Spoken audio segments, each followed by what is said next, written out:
જ્યારે અતિવૃષ્ટિ થઈ જુલાઈ અને ઓગસ્ટ મહિનામાં સરકારે 1719 કરોડનું પેકેજ જે 2 હપ્તામાં જાહેર કર્યું, ત્યારે મેં કહ્યું હતું કે 1719 કરોડની સામે સરકાર 500 કરોડ પણ નહીં થયું.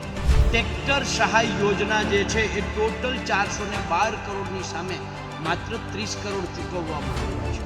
એવી જ રીતે તાર ફેન્સિંગ યોજના જે છે એ 350 કરોડની સામે માત્ર 54 કરોડ જ ચૂકવવામાં આવ્યા છે. સોલાર ફેન્સિંગ યોજના જે છે એ 50 કરોડની સામે માત્ર 13 કરોડ ચૂકવવામાં આવ્યા છે. નમસ્કાર ગુજરાત. આજે વાત કરવી છે જગતના તાતની, કે જ્યાં એમને લોલીપોપ આપી રહ્યું છે. કોણ લોલીપોપ આપી રહ્યું છે એની વિશે ચર્ચા કરવી છે, કારણ કે ખેડૂતોને સહાયમાં અન્યાય બાબતે હવે કિસાન કોંગ્રેસના ચેરમેન પાલ આંબલિયાની એક પ્રતિક્રિયા સામે આવી છે. ખૂબ મોટા આરોપ લાગ્યા છે. જોકે જ્યારે ખેડૂતો પ્રત્યે વાત કરતો હું ત્યારે મને એવું થાય કે ખેડૂતો જ્યારે પોતાનો પાક વાવે, માર્કેટ યાર્ડમાં લઈ જાય, આ બધું જ કરે, ત્યાર પછી એમને પૂરતું વળતર કેમ નથી મળતું? જ્યારે કમોસમી વરસાદ થાય અને વરસાદ પછી પણ એ ખેડૂત રજડી પડે કે ભાઈ અમારું પાક જે નુકસાની થઈ છે તેનો સર્વે કરાવવામાં આવે અને અમને જે વળતર થતું એ દેવામાં આવે. બાકી અમારી સ્થિતિ ખૂબ નાજુક થઈ જશે અને કફોડી બની જશે. અમારી પાસે ખાવાના પૈસા પણ નહીં. અમુક મેં ઘણા ખેડૂતો એવા જોયા કે જે એવી રીતે નિર્ભર હોય છે કે જેનો પાક ઉગે અને માર્કેટ યાર્ડમાં વેચાય, જે પૈસા આવે એમાંથી એનું ગુજરાન ચાલે. તો આવી રીતે જ હવે સરકારની કદાચ પોલ ખોલી છે પાલ આંબલિયાએ, તેના વિશે ચર્ચા કરવી છે. નમસ્કાર, આપ જોઈ રહ્યા છો ન્યૂઝરૂમ અને આપની સાથે હું શુભાવી. રાજ્ય સરકારના સામાજિક આર્થિક સર્વેક્ષણના આધારે એક પ્રતિક્રિયા સામે આવી છે પાલ આંબલિયાની, જેમાં સરકારના બનાવટના અને સરકારના ચાવવાના અને બતાવવાના દાંત અલગ છે એવું પણ પાલ આંબલિયા દ્વારા કહેવામાં આવી રહ્યું છે. સરકાર પ્રેસ કોન્ફરન્સ, પબ્લિસિટીથી ચાલતી સરકાર છે, આવા આરોપ લગાડ્યા છે. હાથી જેવડી જાહેરાત કરીને કીડી જેટલું વળતર પણ સરકાર નથી આપતી તેવા આરોપ આંબલિયાએ લગાડ્યા છે. સામાજિક આર્થિક સર્વેક્ષણ રાજ્ય સરકાર પોતે જ કરતી હોય તે પ્રકારનું લાગી રહ્યું છે. રાજ્ય સરકારના સર્વેના રિપોર્ટ સાબિત કરી દીધું કે સરકાર જાહેરાત જેવી સરકાર છે. મોટામાં મોટો આરોપ લાગ્યો છે કે આ સરકાર જાહેરાત જેવી સરકાર છે. ટ્રેક્ટર સહાય યોજનાની જાહેરાત 412 કરોડ ચૂકવાયા, જેમાંથી 30.48 કરોડ વપરાયા હોવાનું સામે આવ્યું. તાર ફેન્સિંગ યોજનાની જાહેરાત 350 કરોડ થઈ, ચૂકવાયા 54.20 કરોડ. હજી આગળ પણ ઘણું બધું લખ્યું છે કે જેમાં સોલાર ફેન્સિંગ યોજનાની જાહેરાત 50 કરોડ થઈ, ચૂકવાયા 13.7 કરોડ. તો આ બીજા ગયા ક્યાં? બીજી વસ્તુ એ કે પાક નુકસાની સહાયમાં પણ સરકાર માત્ર જાહેરાતો જ કરે છે. પાલ આંબલિયાએ સરકારને ચેલેન્જ કરી છે કે અતિવૃષ્ટિ પાક નુકસાનીની 1719 કરોડની સહાય જાહેર સામે ચૂકવાયા કેટલા? અતિવૃષ્ટિ પાક નુકસાની સહાયમાં 1719 કરોડ સામે સરકારે 500 કરોડ પણ નથી ચૂકવ્યા. આવું નિવેદન પાલ આંબલિયા દ્વારા આપવામાં આવ્યું છે. જો સરકારે ખરેખર ચૂકવ્યા હોય તો તે આંકડાઓ જાહેર કરે અને કહે કે આ ભાઈ પૈસા છે, એ પૈસા અમે અહીંયા વાપર્યા છે. પાલ આંબલિયાની પ્રતિક્રિયા સાંભળો કે તેમના સરકાર ઉપર અને એમની જે યોજના અને જે જાહેરાતો કરી છે તેના ઉપર લઈને ખૂબ મોટા આરોપ લગાડ્યા છે. ગુજરાતની એક પ્રતિષ્ઠિત ન્યૂઝ ચેનલમાં આજે રાજ્ય સરકારે કરેલા સામાજિક આર્થિક સર્વેનો રિપોર્ટ જાહેર થયો અને આ રિપોર્ટની અંદર ખેડૂતોની પરિસ્થિતિ શું છે એ વાસ્તવિક ચિતાર રજૂ કરવામાં આવ્યો છે. અગાઉ અનેક વખત જાહેર માધ્યમોમાં હું કહી ચૂક્યો છું કે રાજ્ય સરકારના દરેક યોજનાઓ જે ખેડૂતલક્ષી છે એમાં માત્ર જાહેરાતો અને પબ્લિસિટી, પ્રેસ કોન્ફરન્સો, વાસ્તવમાં અમલ જે છે એ બહુ નહિવત હોય છે. આજે આ સર્વેએ આ મારી વાત ઉપર મહોર મારી દીધી છે. જ્યારે અતિવૃષ્ટિ થઈ જુલાઈ અને ઓગસ્ટ મહિનામાં સરકારે 1719 કરોડનું પેકેજ જે 2 હપ્તામાં જાહેર કર્યું, ત્યારે મેં કહ્યું હતું કે 1719 કરોડની સામે સરકાર 500 કરોડ પણ નહીં ચૂકવે.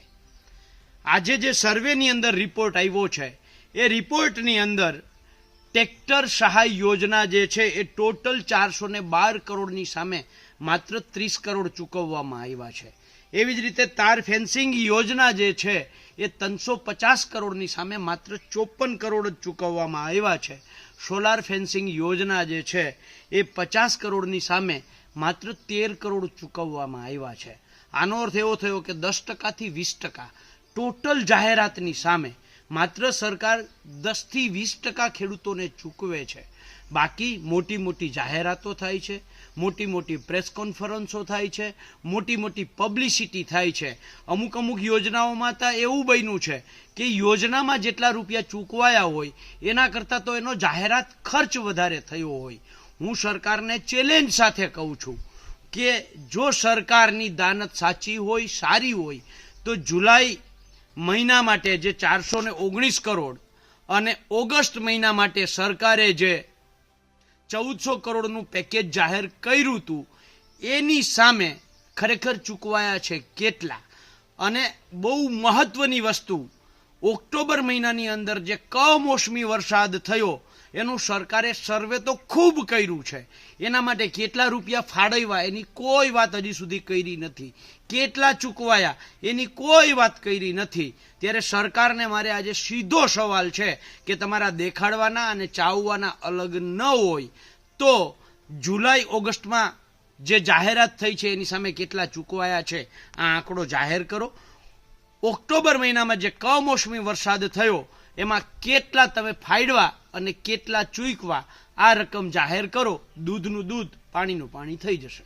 તો જે રીતે આરોપ લાગે છે કે સરકારના બતાવવાના અને ચાવવાના દાંત અલગ છે, સરકાર પ્રેસ કોન્ફરન્સ પબ્લિસિટીથી ચાલતી સરકાર છે, હાથી જેવડી જાહેરાત ને કીડી જેટલું પણ વળતર ન આપતી સરકાર, એની ઉપર આરોપ લાગ્યો છે. ને સામાજિક આર્થિક સર્વેક્ષણ રાજ્ય સરકાર પોતે જ કરે છે. આમ તો ખેડૂતો માટે હરમેશ હું બોલતો હોઉં છું, પરંતુ જ્યારે ખેડૂત જગતનો તાત, આપણે આવા બધા શબ્દો વાપરીએ છીએ ત્યારે આપણે ખૂબ સારું લાગે છે, પણ જગતનો તાત શું ખરેખર ખુશ છે? કેમ એને અવાજ ઉઠાવવો પડે છે? પરંતુ જ્યારે અમે ખેડૂતો સાથે ચર્ચા કરીએ ત્યારે ખેડૂતો એવું કહે કે સાહેબ અમે જ્યારે આ ખેતી કરવાનું બંધ કરી દેશું ત્યારે અમારું કોણ સાંભળશે? કદાચ સાંભળશે.